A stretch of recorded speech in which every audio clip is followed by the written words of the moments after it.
बताएंगे अभी 27 का चुनाव आ रहा है, इधर राम मंदिर में चंदा चोरी भी हो रहा है, तो इसका असर किस पे पड़ने वाला है? जिसने चोरी किया है चोरी किसने किया है? भाजपा के गुंडे और साधु लोग, बाबा लोग, भाजपा के वो गुंडे थे। भाजपा के निजी लोगों के द्वारा जो यहाँ बैठे हैं, बहुत बड़े मठ के जो ठेकेदार। अनिल मिश्रा थे, टिन्नू यादव थे, ये लोग भाजपा के लोग हैं। भाजपा के लोग तो है ही हैं। वो कैसे? कैसे? वहाँ भाजपा के अलावा कोई दूसरा बैठने को पाया ही नहीं आज तक। टोटल भाजपा के लोगों को बैठाया गया और आके मोदी जी ने पूरा, वो आरएसएस से निकले हुए लोग हैं। आरएसएस के निकले हुए लोग हैं और कुछ उनके निजी जेब के लोग हैं जो यहाँ से लेके जाए आधा बांट के उनके घर में दे दे, इस तरह के लोग हैं। तो मतलब भाजपा के लोग हैं गुंडे और उनके लोग। बताने की जरूरत है क्या? जहाँ हजारों सुरक्षा कर्मी लगे वहाँ चोरी हो जाए, छोटी बात है। हजारों पुलिस कर्मी और लगे हैं, कई करोड़ रुपए वहाँ पे। मतलब भाजपा की मिली भगत से ये चोरी हुई है। बिल्कुल, इसमें क्या कहने की जरूरत। चंपत राय जी जैसे पूरा देख रहे थे, तो उन्हीं के नेतृत्व में पूरी टीम तो चल रही थी। कितने करोड़ रुपए जाता था सुरक्षा में, कैसे चोरी हो गई? चोरी तो ये तो धन्यवाद हमारे राष्ट्रीय अध्यक्ष आदरणीय श्री अखिलेश यादव जी का, जो उन्होंने इस चोरी को खोल दिया। नहीं, इतनी चोरी कर ले गए, गरीबों का पैसा। इनके पास लूट घसोट के अलावा कोई दूसरा काम ही नहीं है, कोई आम जनमानस काम नहीं। मंदिर चंदा चोरी पर बोल रहे हैं, उधर पिंकी चौधरी कहते हैं कि हिंदू का पैसा अगर हिंदू ने ले लिया तो इसमें बड़ी बात क्या है? अब वो उनका अपना निजी बयान है। हिंदू पैसा हिंदू ले लिया, हिंदू पैसा कैसे? उसमें हर समाज के लोग गए, सिख भी गए, तमाम सरदार लोग अपनी ईंटें ढूंढ रहे हैं, कहाँ चले गए सिख के लोग? ये कौन सी ऐसी बात हो गई? मंदिर किसी एक समाज का होता है क्या? मंदिर तो सबका होता है। उनका निजी बयान है, अपना अभी आपने कहा कि अखिलेश यादव ने उजागर किया, उधर बीजेपी के लोग कहते हैं कि अखिलेश यादव अब राम मंदिर चंदा चोरी पर बोल रहे हैं, लेकिन पहले उन्हीं को काल्पनिक बताते थे। ऐसा है, मुद्दे को भटकाना इनका काम है।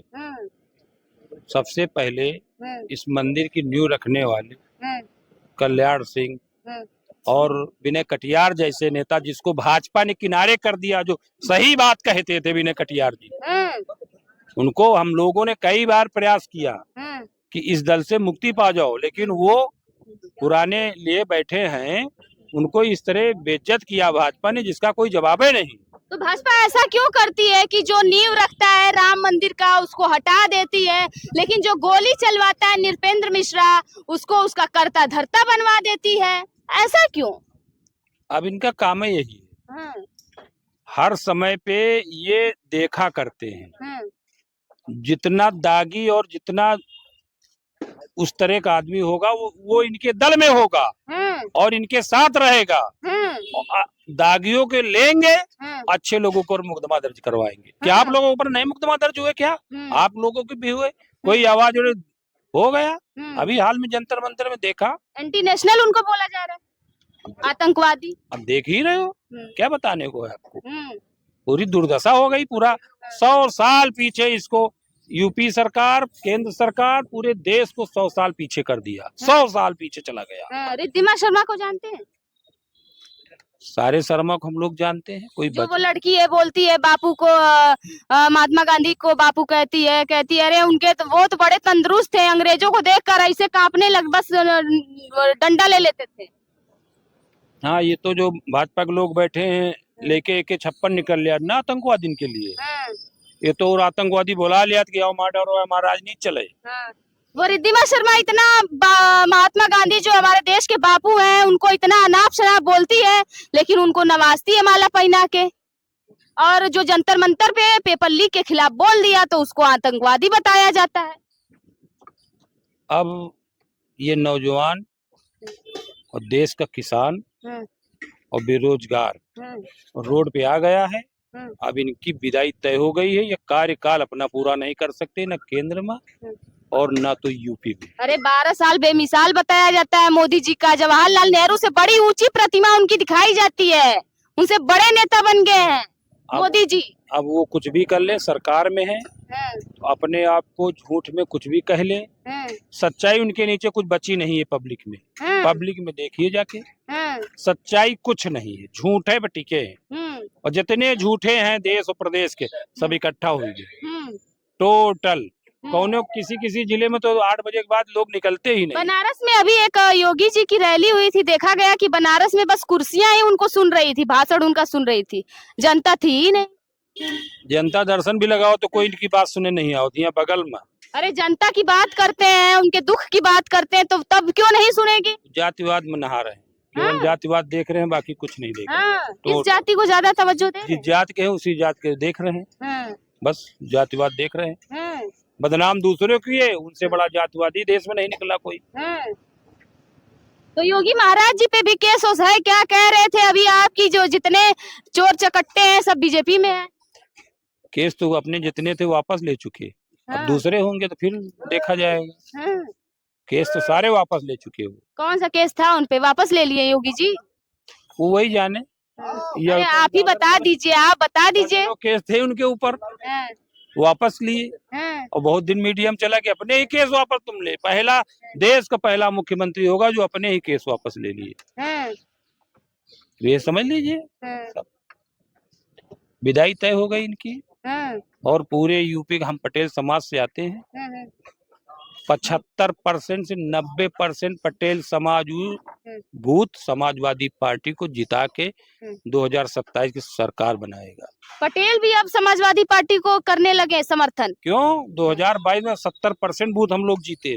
70% सही बंटवारा टिकट का हुआ तो आप देखना क्या माहौल और क्या हालात इस जिले के होंगे, इस प्रदेश के। मतलब कुर्मी समाज भी अब अखिलेश यादव को समर्थन देने लगा।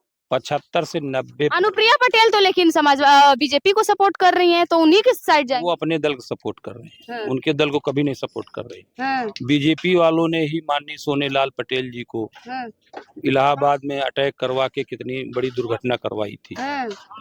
पीडीए के नेता हैं, दलितों के नेता हैं और निचली सोच के व्यक्ति के नेता थे वो। उनको कितना प्रताड़ित किया और कुछ नहीं। वो अपना दल बढ़ा रहे हैं, अपने दल में बढ़ा रहे हैं, कोई भाजपा उनका बहुत मतलब नहीं। अखिलेश यादव कैसे छवि के नेता हैं? कह रहे हैं कि उनपे 12 दर्जनों केस थे, योगी जी पे हटवा लिए, तो अखिलेश यादव किस छवि के नेता हैं? अच्छा, अखिलेश यादव कोई इस उम्र में हिंदुस्तान में कोई बराबरी कर सकता है? किसके बेटे हैं? टोटी चोर उनको कहते हैं। ये तो चंदा चोर होगी, पूरे देश में प्रचलित होगी, पूरा खानदान चंदा चोरी में लाग गए। टोटी चोर तो कहूँ जांच बैठाए नहीं, तो जांच बैठाए अपने ऊपर, जांच बैठाए के बाद अभी फाइनल नहीं चल रहा है चंदा चोरों पे। बुलडोजर ना चली, जब उन्हीं के लोग हैं।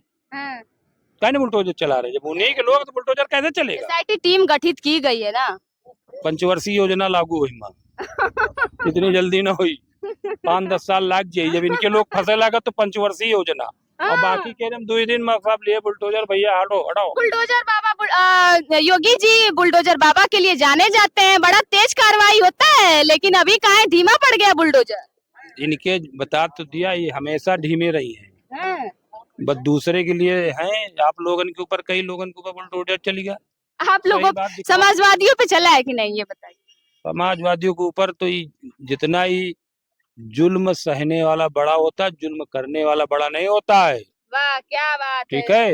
ये जुल्म कर रहे हैं, जुल्म सहने वाला। जैसे हमारी आपकी शरीर या पीठ पे 2 डंडे कोई मार दे, अगर हम सह लिए, जैसे छात्रों ने सहा, तो वो बड़े हैं, तुम नहीं बड़े हो, ना बड़े हो ना बड़े रहोगे। उन्होंने अपनी बात कही, लोकतंत्र में अपनी बात कहने का अधिकार सबको है, और तुमको बात करना। 56 इंच का सीना है, कह रहे हैं बड़े नहीं है लोग, वो लोग। अरे हम इनका 103 इंच बता रहे हैं, सीना हो चाहे जो बेच खाइन पूरा देश। पूरा देश प्रदेश कुछ बचा नहीं धरती। और जितने लुच्चे लफंगे जितना सब भाजपा की ओर आएगी, सब धुल के साफ कर दे। कंगना रनौत कहती हैं 2014 के बाद आजादी मिली है भारत को। उनके बारे में काहे आप पूछ रहे हो? उनके बारे में किसी दूसरे से पूछ लो। अरे आप बता दीजिए। रनौत की जहाँ से शुरुआत है जहाँ अंत है, उसके बारे में आप काहे बात कर रहे हो? वो उन्हीं मोदी जी से पूछो, मोदी जी का कार्यक्रम है। अच्छा, वो मोदी जी का कार्यक्रम, मोदी योगी जी से पूछो। क्या कहेंगे? कह रहे हैं कि पहले देश के ऐसे मुख्यमंत्री हैं जो खुद ही केस वापस लेते हैं अपने। योगी महाराज को कह रहे हैं, साधु संत आदमी को कह रहे हैं ऐसी बात। निश्चित तौर पर उन्होंने अपने केस वापस लिए, जो उनके ऊपर आपराधिक मुकदमे थे वो वापस लिए, और उनको उनके कार्यकाल में आपने देखा होगा कि उन्होंने अपने कार्यकाल में संसद में रोते हुए भी आपने देखा। जब अपनी पीड़ा हुई तो वो सब देश की सबसे बड़ी सदन में रोते हुए दिखाई दिए, और दूसरों का दर्द वो समझ नहीं सकते हैं। दूसरों का दर्द नहीं समझते? बिल्कुल नहीं समझते हैं।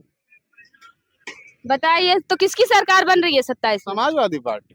समाजवादी पार्टी की? बस पीडीए की सरकार बनी। वो लोग तो कह रहे हैं कि साइकिल कबाड़े में चली जाएगी।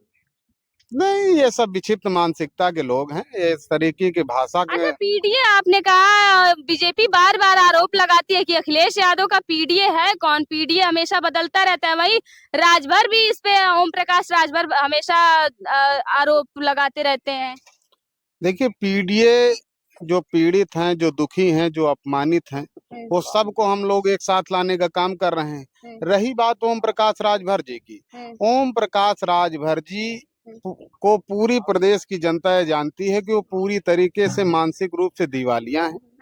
अब वो कभी कहते हैं चल सन्यासी मंदिर में, कभी कहते हैं कुछ, कभी कुछ, तो उनकी बातों को बहुत गंभीरता से कोई लेता नहीं। अवसरवादी लोग, उनको सीरियस कोई नहीं लेता है। अवसरवादी लोग हैं, उनको कोई सीरियस नहीं लेता। तब बयान क्यों इतना देते रहते हैं? अब बयान उनका अपना विचार है, वो अपना बयान देते हैं। हाँ, उसके लिए वो स्वतंत्र है। हाँ।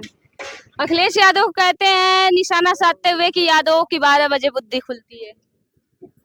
ये बताया, विक्षिप्त मानसिकता के लोग हैं। ऐसी भाषा का ना हम जवाब देना उचित समझते हैं, ना हम ऐसी भाषा पसंद करते हैं। कोई भी सभ्य आदमी, सभ्य नागरिक इस तरीके की भाषा, इस तरीके की ओछी बातों का ना कोई नोटिस लेता है, ना कोई ध्यान देता है। ये सब बेकार। राम मंदिर चंदा चोरों पे अभी बुलडोजर नहीं चला? उन पर बुलडोजर नहीं चला है और न चलने की संभावना। और राम मंदिर चंदा चोरी ये देश के लिए बड़ा सर्वनाक है, और वैश्विक स्तर पर भी इसकी बड़ी निंदा हुई, और तमाम संस्थानों ने, तमाम विदेशों से लोगों ने जो है इसकी आलोचना की है, और इससे निश्चित तौर पर भारत की छवि पर एक गहरा दाग लगा है। राम मंदिर लोगों की आस्था से जुड़ा हुआ मंदिर है, और लोगों की आस्था पर कुठाराघात हुआ है।